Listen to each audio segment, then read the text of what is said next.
Hello animal people, this is a little outside of our normal format and I hope you can bear with me while I discuss our current foster Finn and his original breeder temperament testing compared to how he is now. We hope that you will see what can happen when you take a seemingly stable and well-adjusted puppy and completely fail to provide proper training or socialization, which can result in all kinds of behavioral issues.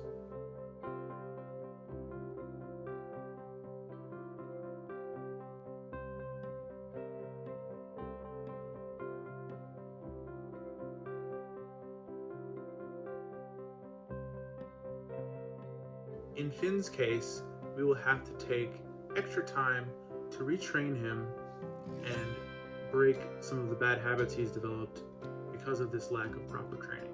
So let's get into that. We got his original temperament test from connections to his original breeder so that we could see what he was like when he was a puppy. Wanted to see the differences between his original test and compare them to how he is now. First, let's note that this test was conducted and created, as far as we know, by his breeder, who is much more familiar with the evaluation than we are. That might account for some of the differences between these two test results. Each category has a rating from 1 to 6, with 1 normally being the worst rating that you can get, and 6 being the best. There is some variability, and they're not all necessarily negative outcomes, but based on the scale that we see, and we're going to show that to you eventually, number 1 is the worst rating, and number 6 is generally the best. We'll go over each individual section as we get to it. The first part of the test evaluates his social attraction levels. It's designed to test the puppy's social attraction to people. The test scale rates how willingly a puppy will come to the tester when coaxed from a few feet away. You can see, as a puppy, Finn came hesitantly with his tail down, which might indicate a lower interest level. We see now that he's very social and does not really like to be left alone.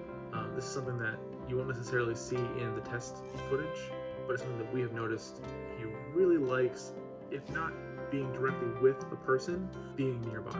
This is one of the most interesting changes between the two tests because it shows that he is now very eager to please, and he's developed that over time as he's gotten older. Are you a good boy?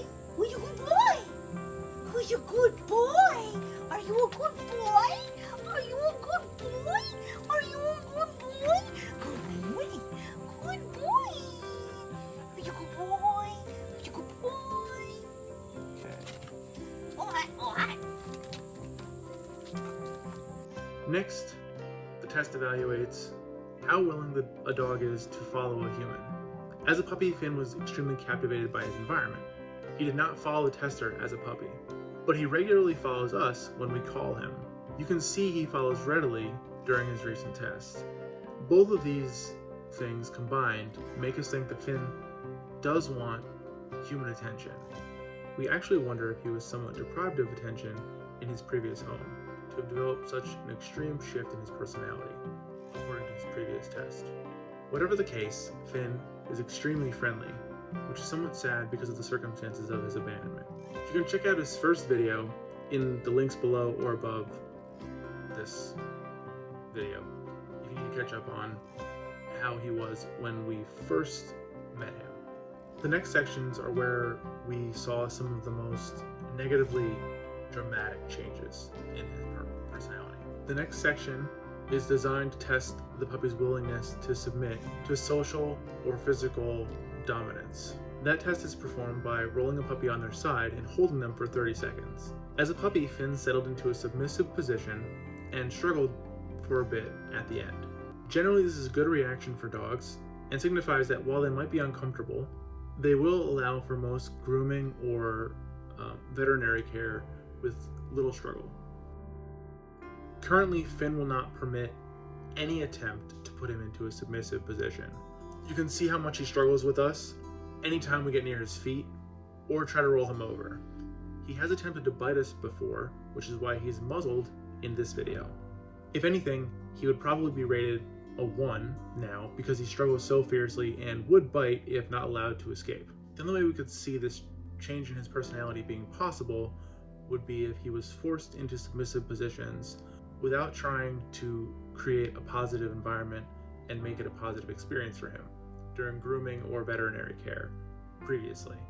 If he's learned that this type of handling is only ever stressful, he'll come to expect the worst possible outcome every time he's put into that position. That would explain the reaction that we see from him now.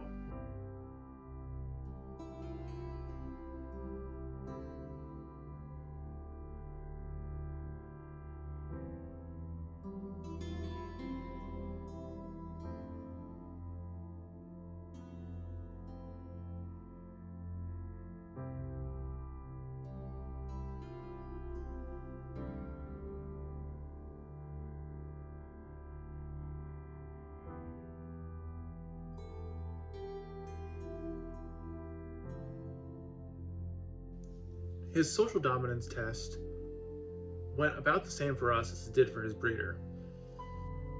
This is one of the few areas we saw little to no change in Finn's behavior as compared to how we see him now and how he was as a puppy, as recorded by this test. For us and his breeder, Finn sat quietly and accepted petting while we put our faces closer to his face. However, we do feel that this is very risky to do, considering his aversion to touching his feet currently. It does show that despite his behavioral issues, he is a very forgiving and loving dog. We just need to learn how to teach him to accept the things that he doesn't necessarily like. The important thing will be to get Finn to unlearn the negative association that he has to grooming and certain touching, which will be a long and slow process.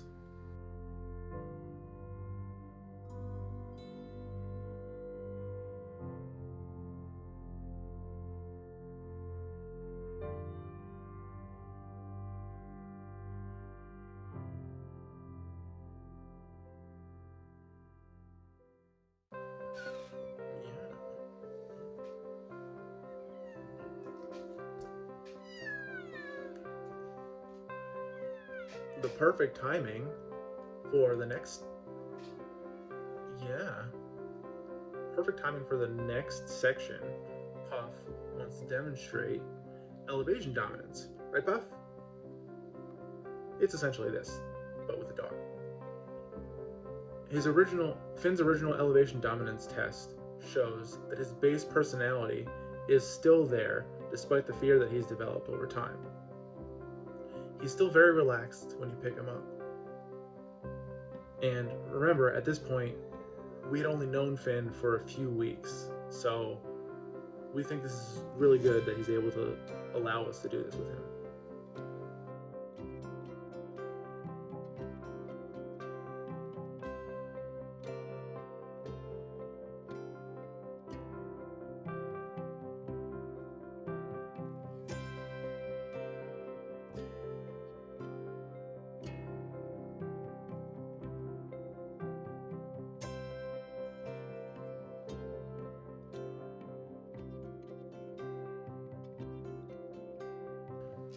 The next section is meant to evaluate a puppy's ability to become a service or a working dog.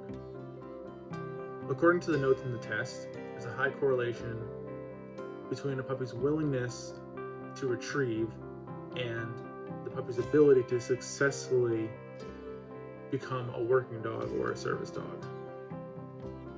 The test uses a crumpled ball of paper to attract the puppy's attention. Test if the puppy will retrieve the ball and then bring it back to the tester. His original results show that he would not have been a good candidate for a service dog position. He lost interest in retrieving and was much more interested in the tester. This is good for a family pet, but not great if you need a service animal.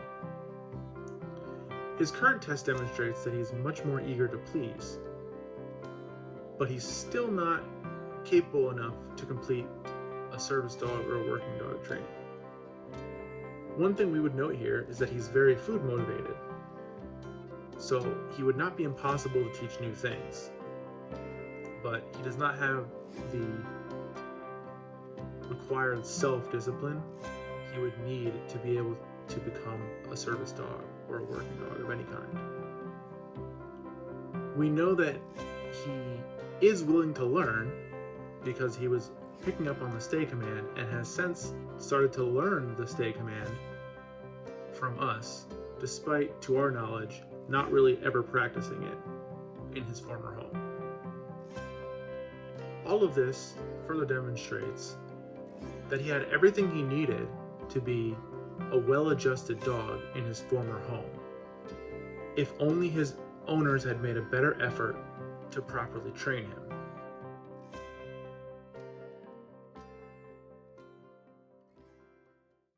The next section of this test, Finn cannot currently complete.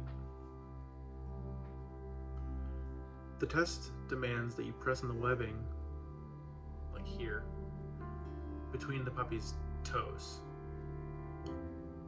with increasing pressure until you get a reaction from the dog. Originally, Finn was able to last 3 to 4 seconds before reacting. The way this test is designed, we're not entirely sure what the purpose is. It does seem a little mean to pinch someone between their toes like this. And I feel like there might be a better way to do this test, but we didn't design the test, so we're just trying to match it exactly as best we can. Currently, we cannot even touch his feet, let alone apply any pressure to the webbing between his toes. This further demonstrates that he has some kind of issue based on past interactions or some other difficulty that he's had with handling his feet. We can only guess at what might have caused this, but it's definitely extreme from our experience at least, and will have to be reconditioned slowly over time. Sorry, this is not going to be a great one for you. Yeah. Come here. Go ahead, bud. It's okay. Good boy. He will not let me touch. You touch.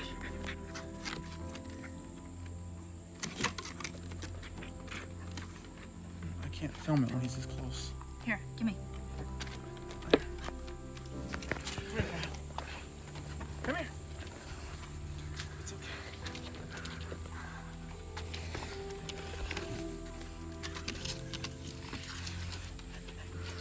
Ben.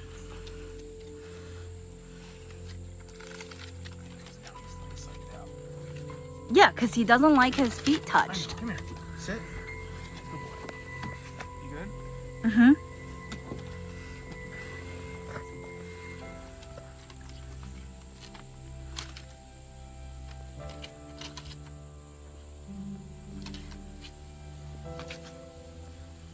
Getting that? Mm-hmm. So 0 seconds. 0 seconds. Ooh! Here, turn again. That's the part that I want to get for. Yeah. You got it? Yes. Oh, hello. Okay, we can stop. I think that's enough. You got it? You got that part? I think so. The sound sensitivity test was also very interesting in relation to his previous results. The test takes a puppy and exposes them to a loud noise a few feet away. It recommends that you use a metal pan and a metal utensil to make the noise. As a puppy, Finn looked to the people in the environment, the tester and anyone else that was around, for reassurance. For our test, Finn actually located and followed the sound. This shows that when he has confidence in his environment and trust in the people that he's with, he can be a very stable dog.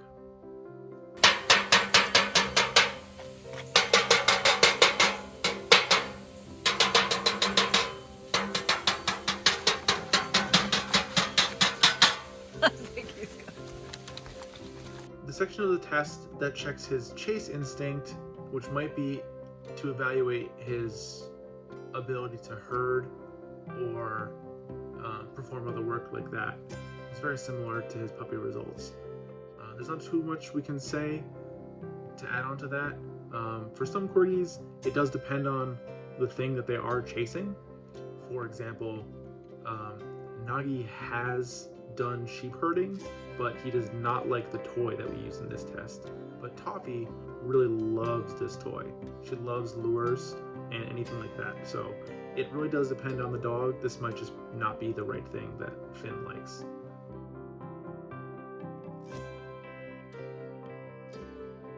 Finally, the test checks a dog's stability by exposing them to an unfamiliar object in their environment. In this case, we used an umbrella, the same thing that the test suggests to use. The umbrella is shown to the puppy and then opened in front of them. That was a weird tone. The umbrella is shown to the puppy and then opened in front of them. His original test shows that even as a puppy, Finn was very stable. If anything, he has gotten more stable in this regard over time. You can see that he even actively investigates the umbrella now. It's not on that.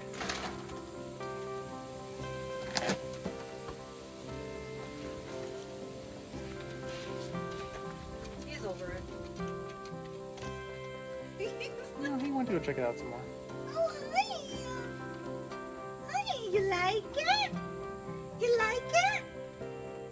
You like it? Oh.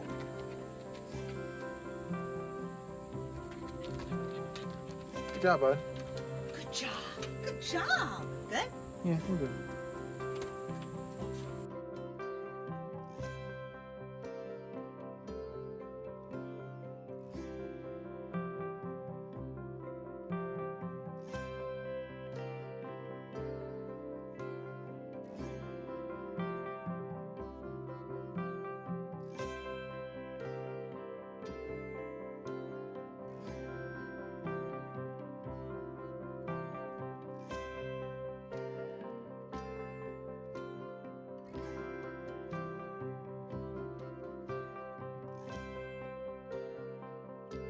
Overall, Finn started as a low energy but stable, forgiving and friendly puppy.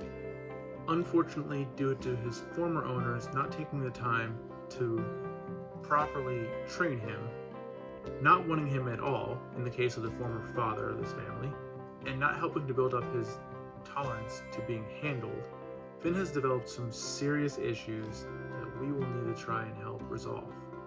We hope this shows that no matter what kind of dog you have, the nurture and love that you put into them can make a huge difference in their stability and how they're able to interact with their environment.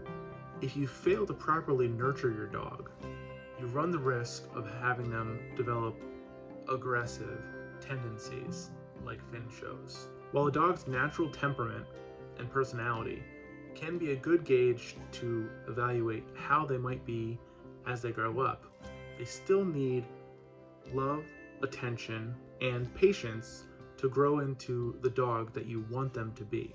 We see a great dog inside of Finn and inside many of the dogs that we interact with, but they need human help to bring the best potential that they have inside of them out. We hope this helps show how important good training and nurturing is for a dog's development. Thank you for watching. Please remember to spay and neuter your pets and be kind to animals.